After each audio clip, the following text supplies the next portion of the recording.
Good morning. My name is Ricardo Alperan. Today I'll be presenting you guys with some cool things about me. A hobby that interests me will be Brazilian Jiu-Jitsu. I've been training for the last 3 years. They taught me a range of techniques, coming from takedowns, controls, and submissions. The ultimate purpose of these are to neutralize a violent event in a peaceful manner. This has taught me a lot about discipline, work ethic, and consistency. And the main thing that I learned from this is the way to deal with adversity, not only training, but also in life. Some achievements and recognitions I got during high school. The one I'm proud of is going to be the base exam. We were tested on the 4 years of knowledge that we learned in our medical academy program.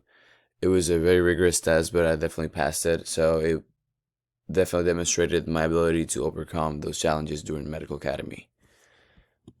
My goal in SLS 1122 will be to learn different skills that will help me succeed in my professional career. This is coming from personal management skills, communication skills, and academic preparedness. These are skills that I look forward to learning because they will help me not only succeed in college but also in my professional career, which will definitely come in handy when I have to deal with different problems. Also, with online learning, there is definitely certain difficulties that we face. These include like time management skills, my ability to learn self-content, online communication, and discipline. These are things that are the main factors to succeed in online learning for me, and I've had to deal with the most. Thank you so much for your time.